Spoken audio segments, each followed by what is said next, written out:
I had persuaded Sherlock Holmes to take a brief holiday with me. As we rumbled through the countryside, it was a comforting thought indeed that for a while anyway, there would be no desperate men at the door of our flat in Baker Street, no life and death cases to solve. Ahead were 4 whole days as suspended and happily uneventful as this train trip.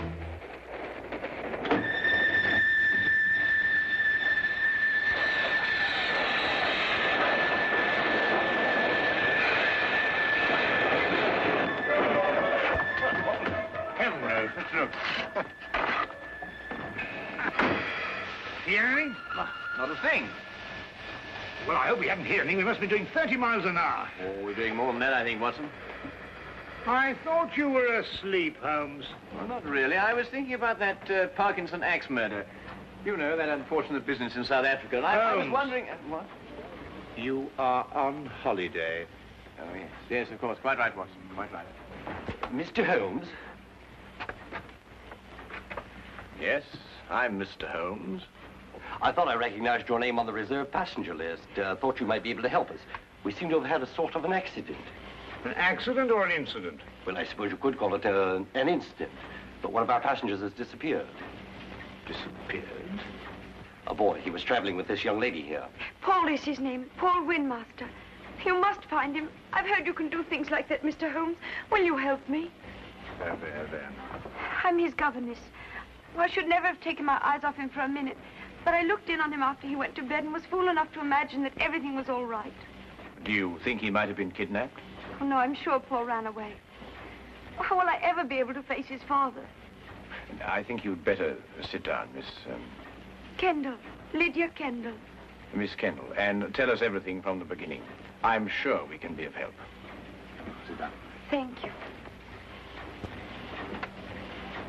Tell me, Miss Kendall, what happened that made the boy run away? Mr. Holmes, have you ever heard of Paul's father, Lance Windmaster?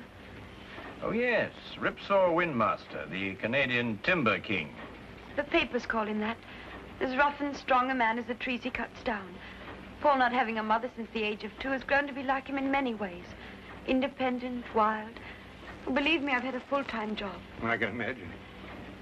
Mr. Windmaster never disciplined him. Was actually proud of Paul's spirit. Until one day, rather suddenly, it struck him that he was bringing the boy up improperly. You asked me what caused the boy to run away. It was just that. And yesterday, when I went out to fetch Paul, I began to see the first signs of what was about to happen.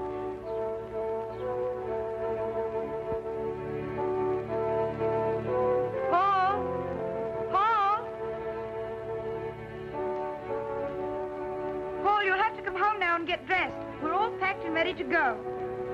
Yes, Miss Kendall. Hurry now, we can't miss the train.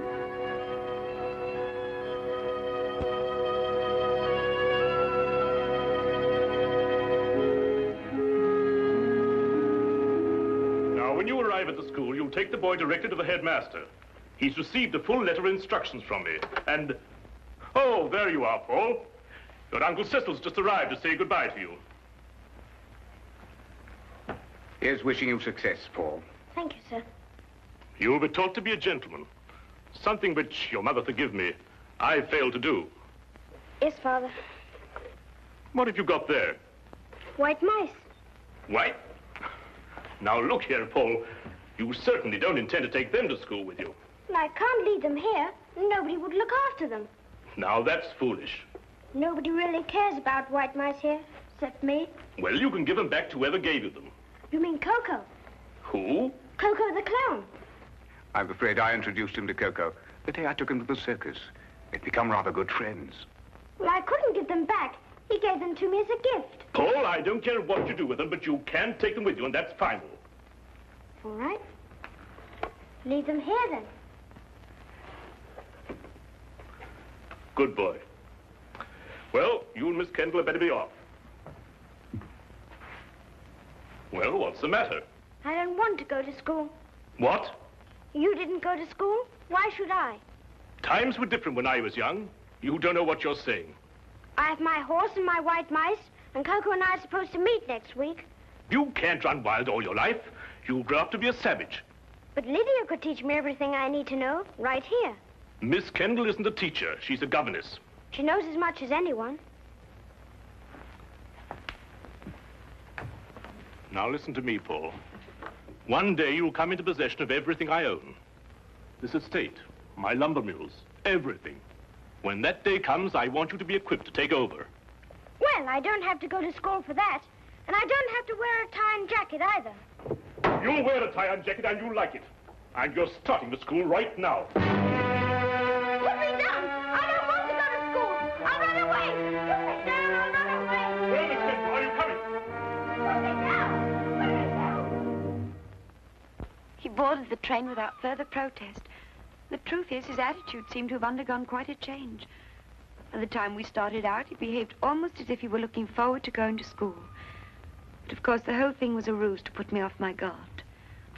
You said before you saw the boy after he went to bed. Now, what time was that? About 8. And what time did you find that he was missing? About an hour later, I heard a thud coming from his compartment and went to investigate. His door was locked from the inside, and I had to get the conductor here to open it for me. How he got out, I don't know, but he was gone. And, of course, you searched the whole train after that. Oh, every inch of it with the conductor here. I decided to stop the train when we couldn't find him. Oh, conductor, I believe there's a steep gradient just a few miles beyond Darcy. Yes, there is. Now, how slowly would the train be going at that time, do you think? Oh, about 5 miles an hour. Very slowly, sir. Well, in that case, I suggest that we borrow a cart from a farmer in the vicinity of Darcy and go back and search that area. Yes, sir. I'll take care of it immediately, sir. What was the number of the boy's compartment? 37. Well, Dr. Watson and I'll take a look at it. No, there's no need for you to come with us. I think you'd better stay here and rest. Now, you mustn't worry. Small boys make a habit of disappearing and reappearing.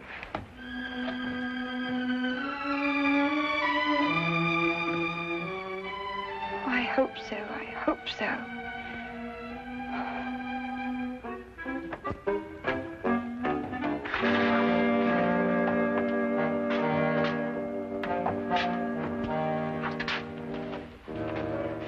Well, you certainly simplified the search and narrowed down the area to Darcy.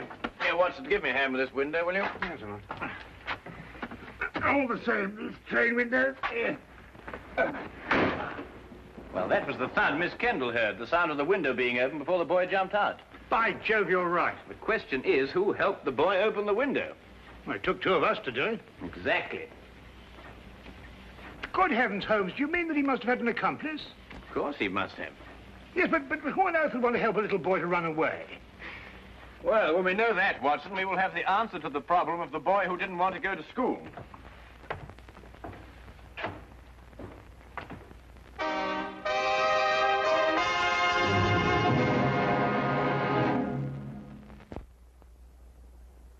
And now we return to the case of the night train riddle. Taking Holmes' suggestion, we borrowed a cart and traced the rail line back to the upgrade near Darcy. We combed the area several times without uncovering a single clue. All of us were soon discouraged and ready to abandon the search. All of us, that is, except Holmes. We've been over this stretch 3 times already, Holmes. Yes, I know, but this is the only place where the boy could have jumped off. But we haven't got a shred of evidence, not a sight of anything, nothing at all. Look, what is it? A boy's cap. Miss Kendall, would you mind coming over here for a moment? Is that the boy's cap? Oh, yes, that's his. Then it has to be here. Look, over here. Here we are, Watson. The footprints of a small boy. Holmes, look, another set. Must be the boy's accomplice. Ah, good work, Watson. They end here.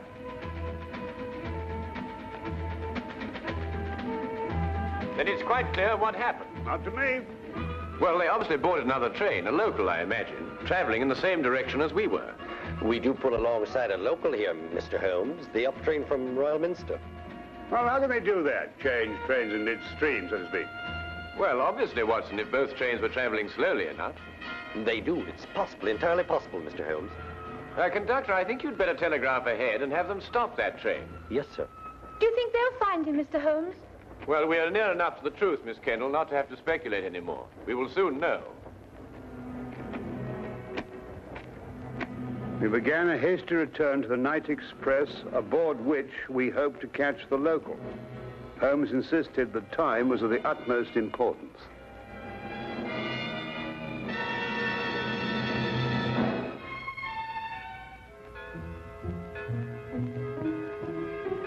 Paul. Pardon? I'm sorry. I thought to another boy. Perhaps the next compartment. Oh, this is the last one, miss. You held out so much hope, Mr. Holmes. How many stops does the train make before Darcy? 3, same as usual. Did you notice a boy get out at one of them? Not that I remember. There was a boy. I talked with him. He got off with his father at Manborough. Are you sure? Yes, there was that pair. Blimey, I clean forgot. What did the father look like? Medium-sized, grey hair, ordinary face. Wait, I noticed when I inspected his ticket there was something about his fingertips. They were red. Red? Yeah. I thought it was strange at the time. That's most observant of you, conductor. That proves it, Watson. Holmes, do you know who he is? Of course. Coco the clown. Coco the clown? He was the boy's friend. But more than that, there's the red fingertips. The significance of which completely escapes me. Rouge, Watson, the same kind of clown uses. He was evidently in a great hurry to catch the train. He didn't have time to remove it all. Well, if you're only right, Mr. Holmes. And unless I miss my guess, we'll find them both in Manborough now.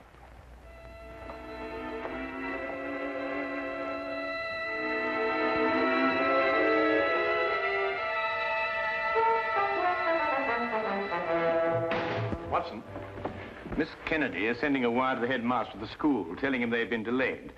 As soon as she's finished, we can be off. What's the matter with you? You don't look like someone who wants to be taken to the circus. Holmes, do you realize it has taken me the last solid 3 weeks of pleading and cajoling to persuade you to take this trip? And now look where we end up, in Manborough. And don't you underestimate it. We can have a very exciting holiday here. Oh, holiday? We might as well have pitched a tent in Lestrade's office. I know, but we couldn't very well refuse to help them. No, we couldn't have refused to help them. But when we eventually find whoever it is who's at the bottom of this thing, please remember one thing. He's my pigeon. Don't upset yourself, Watson. As soon as we can find the boy, we can continue on our journey.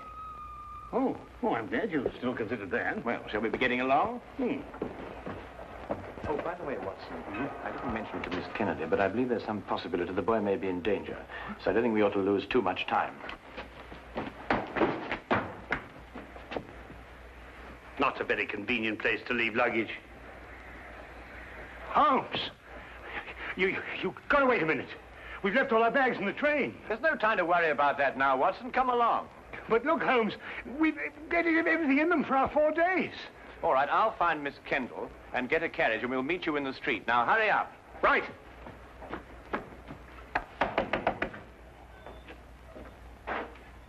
Could you tell me if the night express has gone yet? He had to switch back to the main line. I wondered if it was still in the yard somewhere. I'm awfully sorry, sir. You must have the wrong town. No, I know where I am. I'm in Manborough. Right you are, sir. But the night express doesn't stop in Manborough. Never has. Except once. But confound it, man, I know it stops here. Oh, no, sir. The only time the night express ever stopped in Manborough was in the summer of '88. A wheel fell off the locomotive. Right out front here it happened. It stopped all right that night. Now, look here, this is urgent. I happen to know the night express stops here because I got off the thing at this station. Now, will you kindly go and find out if it's still here? Well, I have to go down to the yard area. In about 5 minutes, I'll ask the signal box. 5 minutes? Oh, never mind. Watson, come along. The carriage is waiting. But...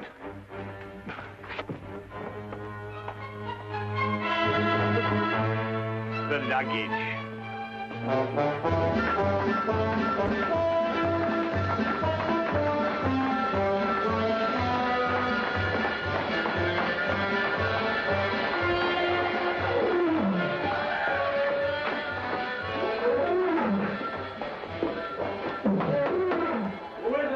Cecil, open up.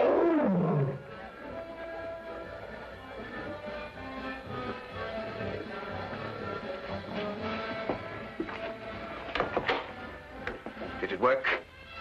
We jumped off, switched trains. Ta-da! Like a couple of acrobats. Where's the boy now?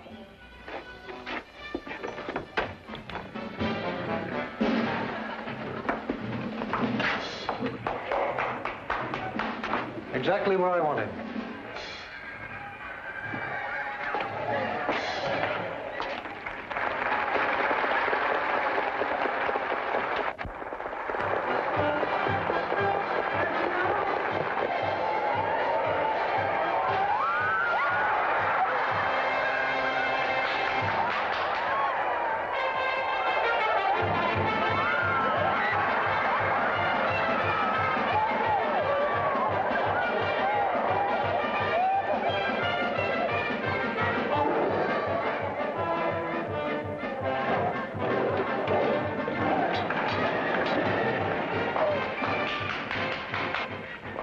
And get it over with.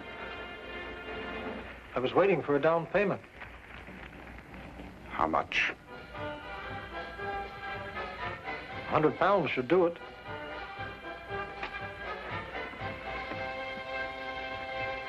That's cheap enough to show you good faith.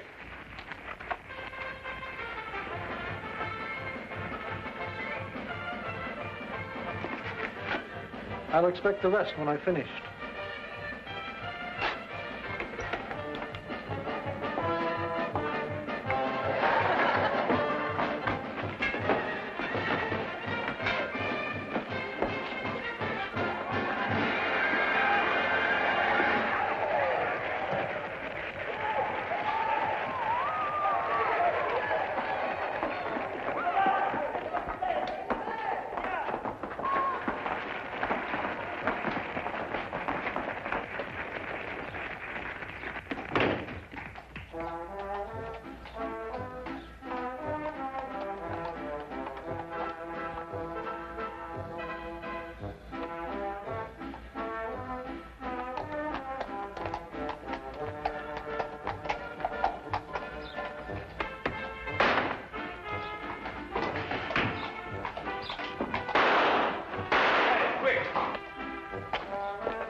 Watson, take this gun and fire it up into the air. To the air? Yes, just to pin him down.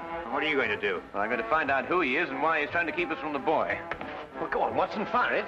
I'm sorry, Holmes. This one's mine. What? Watson! Watson, here. Fire it, Holmes. Fire it. Oh, very well.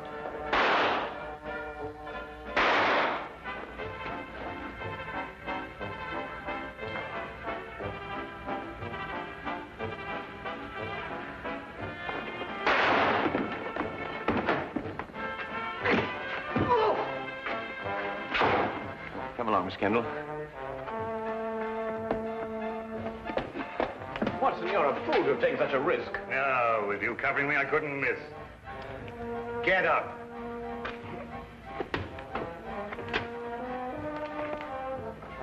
It's Mr. Windmaster's brother. Oh, Uncle Cecil. Yes, and the first in line to inherit the Windmaster fortune if anything had happened to the boy.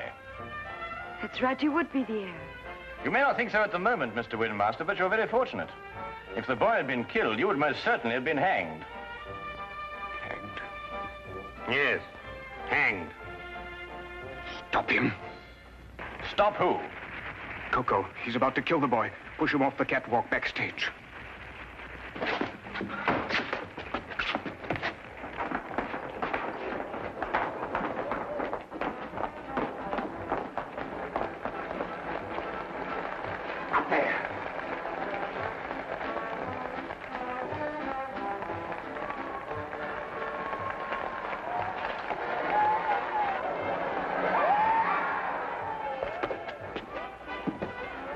Coco?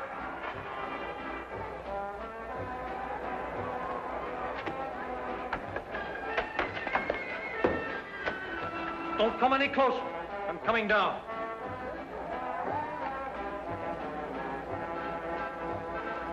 You'll never get out of here. One move to stop me and I'll kill this boy.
Great timing, Watson.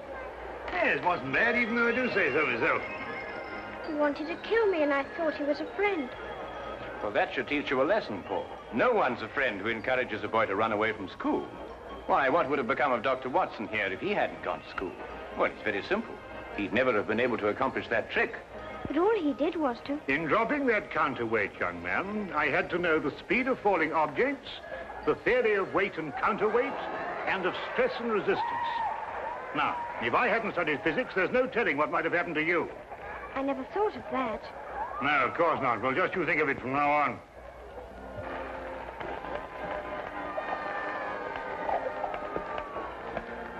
Watson, did you really have all that in mind when you pulled that rope? Oh, I would believe it, of course. Oh, did you? Uh-huh. Come on, you. And you.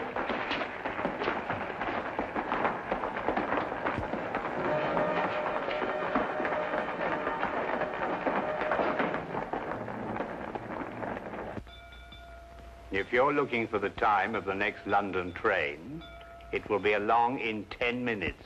Huh? Oh, no. I was just wondering where our bags would be by this time.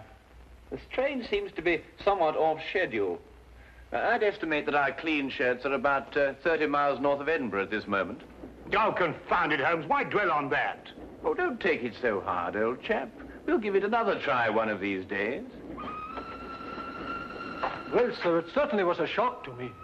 Oh, it's you again. You were right, sir. The express did stop in Manborough tonight. Can't understand it. The first time since the summer of '88. Fact is, it was running wild through here tonight, they tell me. Came roaring through on the local line first, and back through here to switch over to the main line again. Can't for the life of me figure what they were up to. Left a couple of bags on our platform. No hint of a reason. Just found them there. A couple of bags, did you say? Why, yes, sir. A suitcase-like.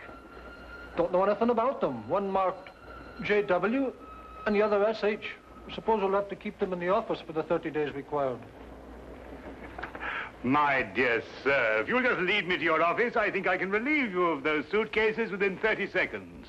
My name is John Watson. Mine will be the one marked JW. Oh, you mean, I tell you, and this here gentleman is SH? Yes. This is my friend, Samuel Higgins. Ah, well, in that case, sir, if you'll come along to the office and identify the contents, I'd be glad to get them off my hands.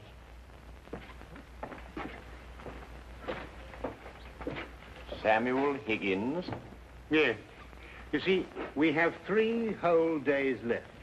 And I'm quite sure that nobody will want to interfere with the holiday of Samuel Higgins.